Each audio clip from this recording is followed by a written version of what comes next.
आज के जो हमारे गेस्ट हैं वो इंडिया के सबसे पॉपुलर मोटिवेशनल स्पीकर्स में से एक हैं। Please give an energetic and warm welcome to the one and only Harshvardhan Jain.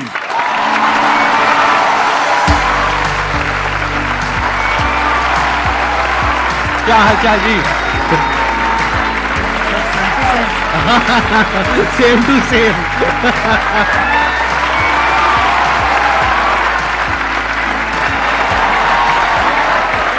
Please have a seat, बैठिए। आप में से कितने लोग जानते हैं इनको, जिन्होंने कभी ना कभी इनकी कोई ना कोई वीडियो देखी है? सब जानते हैं सर, आपके सारे फैंस बैठे हैं यहां पर। तो अपना Q&A सेशन स्टार्ट करते हैं। सर हम जैसे ह्यूमन स्पीसीज अपने आप को ह्यूमन क्या नाम है सुपर क्रिएचर बोल रहे हैं, तो हम ये सुपर क्रिएचर किस बिहाफ पे बोल रहे हैं कि हमने सभी स्पीसीज को ओवरकम कर लिया, या हम जो अल्टीमेट पावर है उसके मकसद को साकार करने के वे में बोल रहे हैं? मानवता के सबसे चेतना के ऊंचे स्तर पे अगर कोई है वो मनुष्य है। ये जीव जो है ना, ये जीव के भीतर जितनी शक्तियां, उसका चेतना का जबरदस्त विकास जो पराकाष्ठा है ना, वो मनुष्य ही कर पाता है। अब आपको अपना विकास करना है तो अपनी चेतना के स्तरों को ऊपर उठाना होगा। सर के बहुत सारे ऐसे सेशन हैं जो स्पिरिचुअल चैनल के ऊपर हैं, आप देखोगे तो पाओगे आपके भीतर की चेतना ऊर्जा बहुत जबरदस्त है। टमाटर के भीतर भी जो रंग महकता है ना, वो उसकी वजह से। अभी जैसे ये शरीर चमक रहा है, लेकिन अगर गिर जाता है तो 2 घंटे में सड़ने लगता है, 4 घंटे में कीड़े पड़ने लगते हैं। फिर वो चमक है किसकी? तो वो जिसकी महिमा है, वो जिसकी महिमा है ना, उसकी महिमा आनी चाहिए। वो महिमा आ गई तो चेतना ऊपर ही उठती है। एक छोटा सा लाइन गा के सुना दूं प्लीज? हाँ। खटकती है रागादिक परिणति विकारी, स्वभाव के सन्मुख ये कैसे टिकेगी। समझ में नहीं आया? खटकती है रागादिक परिणति का मतलब है संसार की सारी बुराइयां बताओ अपने को खींच रही है कि नहीं खींच रही है, अपने को आकर्षित कर रही है, लुभा रही है। क्रोध है, घमंड है, अहंकार है, छल कपट है, आलस्य है, कामचोरिता है, जितनी चीजें बुराइयां वो अपने को खींच रही है। लेकिन उनके ऊपर जो सबसे बड़ा स्वभाव है ना अपना, जो आपने प्रश्न पूछा, वो स्वभाव जीव का उठना है। तीनों लोग जिसके ज्ञान में झलक जाएं, वो स्वभाव लेके पैदा हुए हो भाई। 3 लोग का नाथ आपके भीतर विराजमान है। इसलिए चेतना के स्तरों को ऊपर उठाते जाओ, बाकी के प्रश्नों के उत्तर चेतना के उठने से मिल जाएंगे। Thank you dear. बहुत बढ़िया जी। ये जो आपने क्वेश्चन पूछा है, इसके पीछे का मोटिव क्या है? क्या जानना चाहते हो आप? असलियत में जो सुपर क्रिएचर का मतलब है वो हम सबको समझ में आए। देखो, इसको ध्यान से समझो। बेसिकली आप ये कह रहे हो super creature in the sense कि हम बाकी सब जितने भी जानवर हैं और जितने भी जीव हैं, हम उनको डोमिनेट कर सकते हैं, which is a fact. Power के वे में, नॉट फिजिकल पावर, क्योंकि फिजिकली तो हाथी हमसे ज्यादा पावरफुल है, टाइगर ज्यादा पावरफुल है, बट फिर भी हम उसको बांध सकते हैं, उसको कंट्रोल कर सकते हैं, उसको सर्कस में नचा सकते हैं। ठीक है। किस पावर के बेस पे? अपनी थॉट की पावर के बेस पे। तो एक है हमारी थॉट की पावर, जिसके बेस पर हम अपने आप को सुपर क्रीचर बोल सकते हैं अगर चाहे तो। उसमें कुछ भी गलत नहीं है। We are actually super creatures, क्योंकि हमारी ये जो थॉट की पावर है, इससे हम कुछ भी क्रिएट कर सकते हैं। हम स्पेस तक पहुंच गए। तो अगर ये एक सुपर क्रिएचर की निशानी नहीं है तो क्या है? तो एक सुपर क्रिएचर का स्टैंड पॉइंट हो सकता है जो पावर्स हैं हमारे थॉट की, वो हमारी फिजिकल पावर्स नहीं है, वो थॉट की पावर है, माइंड की पावर है, इंफॉर्मेशन की पावर है, डेटा की पावर है। ये अलग अलग वर्ड्स में यूज कर रहा हूं, है एक ही चीज। Without information there is no mind. ये सब नॉलेज की, इंफॉर्मेशन की, साइंस की, डेटा की, इन सब चीजों की पावर है। तो एक तो पावर ये है जिसके बेस पर आप अपने आप को सुपर क्रीचर बोल सकते हो, विच इज अ फैक्ट। एक दूसरी पावर है जिसके बारे में बहुत ही कम लोगों को पता है। पहला है इस दुनिया का ज्ञान, उसको अनात्म ज्ञान बोलते हैं, यानी चीजों का ज्ञान। दूसरा है आत्मज्ञान। आत्मज्ञान मतलब, आत्मा मतलब मैं, कोई भूत प्रेत नहीं, जैसा मूवीज में देखते हैं, राइट? आत्मा मतलब मैं। तो मेरा ज्ञान, मैं कौन हूं। तो वो जो ज्ञान है, अगर वो आपको हो जाता है, और हो जाता है मतलब अपने आप नहीं हो जाएगा, ऐसा नहीं आप रात को सोए और सुबह उठे और अपने आप हो गया, ऐसा नहीं होता। जैसे हर ज्ञान में होता है, ऐसे इसमें होता है। स्टडी करना पड़ता है, समझना पड़ता है, क्वेश्चनिंग करनी पड़ती है। जो समझ आया उसको फिर क्वेश्चन करना पड़ता है, फिर एंड तक जाना होता है। फिर not just theoretically but experientially you know what you are. और फिर वहां पर एक महावाक्य है, अहम ब्रह्मस्मि, मैं ही वो हूं, तत्वमसि, आप ही वो हो। वो मतलब क्या? The supreme reality, the supreme truth of this universe, you are that.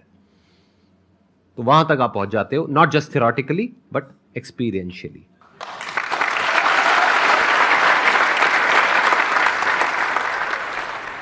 Sir जैसे कि हम किसी पे ट्रस्ट करते हैं, बहुत ज़्यादा ट्रस्ट करते हैं उस पर, और मतलब उसके साथ हम हर कुछ शेयर करते हैं, चाहे हमारा फैमिली में है, कोई फ्रेंड में है, कुछ भी हो।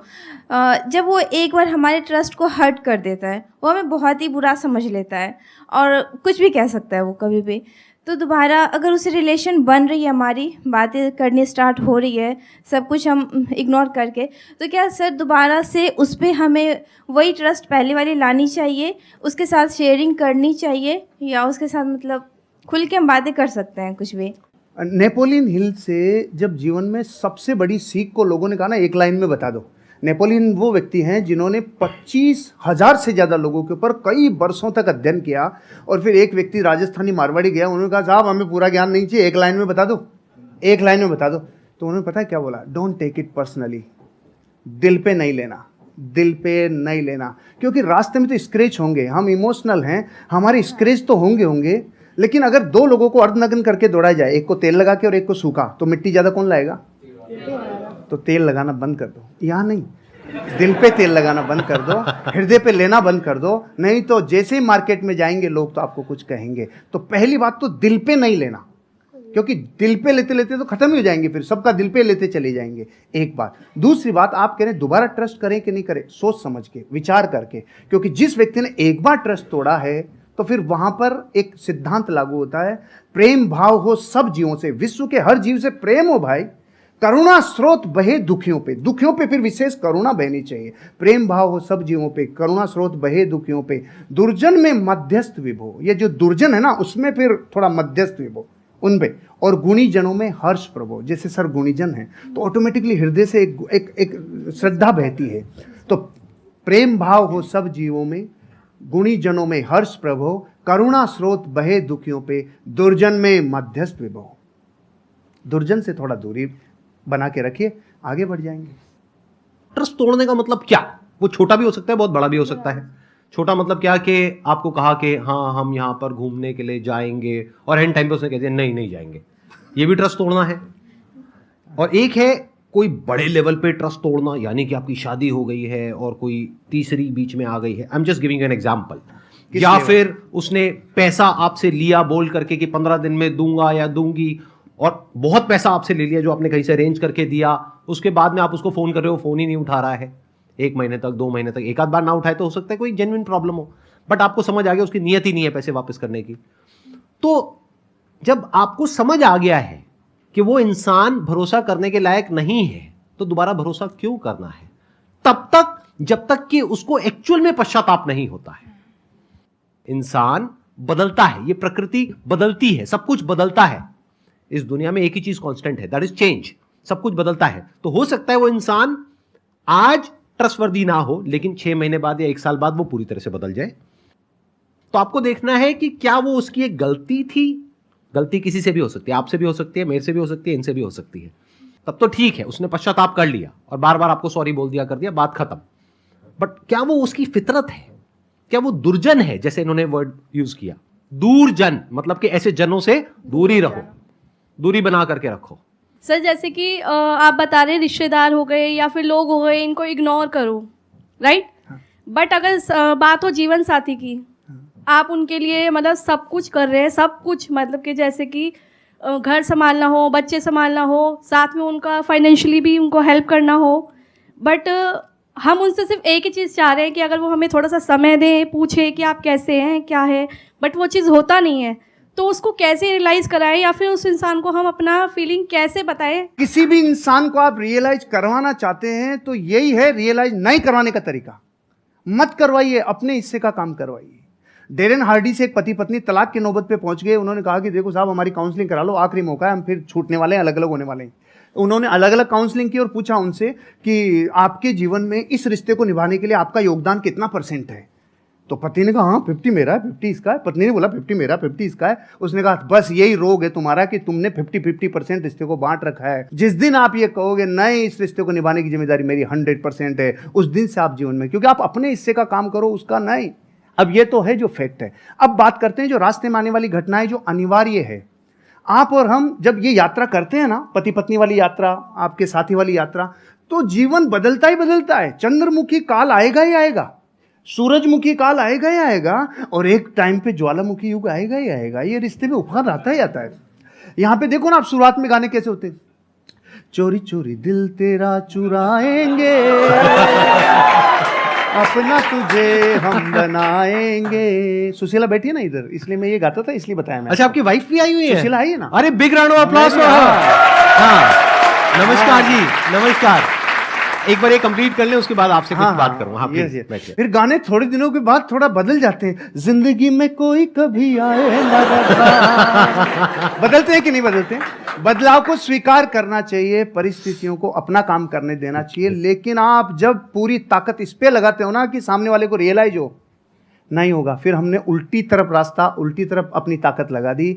आप अपने हिस्से का काम करो, एक दिन उसको जरूर समझ में आएगा। अब एक स्पिरिचुअल आंसर भी है। आपको पता है इन रिश्तों में कौन आता है? जिसका पिछला कैरी फॉरवर्ड बाकी हो, पूरा बदला लेगा, पूरा वसूल करेगा जितना बाकी था ना। क्योंकि पिछले बहू में वो पत्नी थे, आप पति थे, तो जितना अब समझ लो आप, मतलब कैरी फॉरवर्ड रिश्तों में आते ही वो है। क्योंकि अब जमाना बदल गया, युद्धों का जमाना नहीं है भाई, अब जमाना बदल गया। तो यहाँ बेरी बन के कई बार रिश्तों में लोग आते हैं जो अनंत काल के लिए आए हैं। इसलिए एक ही रास्ता है, सबसे क्षमा, सबको क्षमा, यही है परस्पर उपग्रह जीव नाम। Thank you.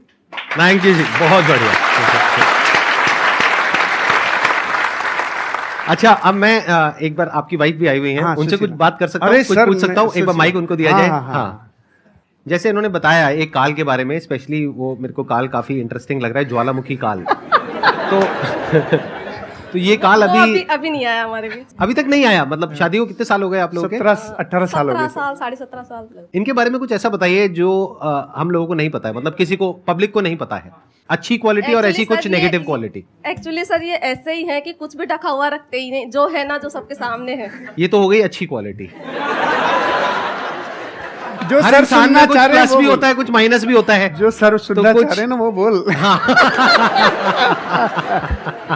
ऐसा तो मुझे कुछ याद नहीं आ रहा कि कुछ नेगेटिव तो कुछ मुझे लगता नहीं है। हाँ, इन दिनों जरूर हुआ है कि थोड़े से फेमस हो गए हैं, तो हम दोनों कहीं अकेले निकलते हैं कि चलो थोड़ा टाइम के लिए स्पेंड कर ले, और मार्केट में जाते हैं, सर सेल्फी ये, तो वो थोड़ा एक मुझे नेगेटिव लगता है। लेकिन इनकी पर्सनैलिटी में कुछ भी नेगेटिव नहीं है वो।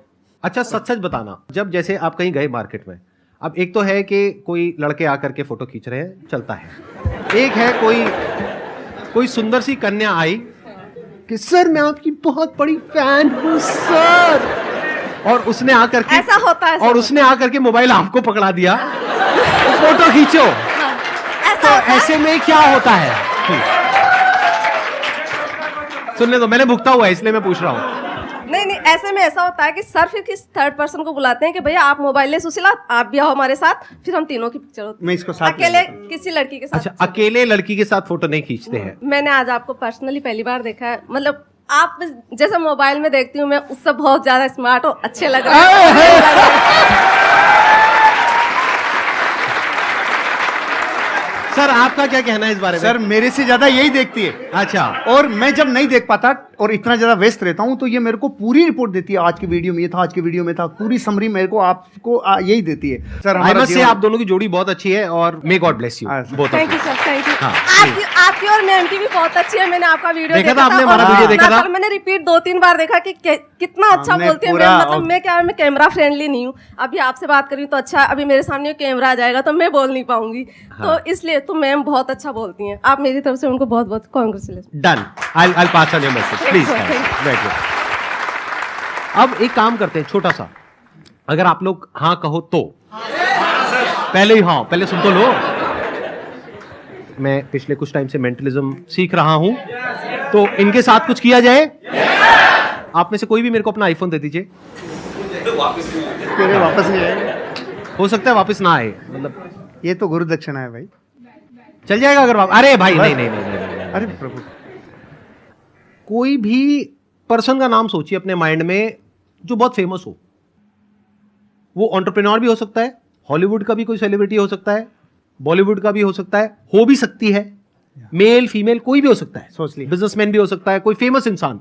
आप किसी को दिखाएंगे नहीं, हाँ। बिल्कुल अपने पास रखेंगे ताकि पीछे भी कोई छुपा हुआ कैमरा हो सकता है, कहीं भी कुछ भी, बिल्कुल पास जा करके आराम से बस उस इंसान का नाम आप यहां पे टाइप कर देंगे। किसी को दिखाना मत। आप मुझे बस ये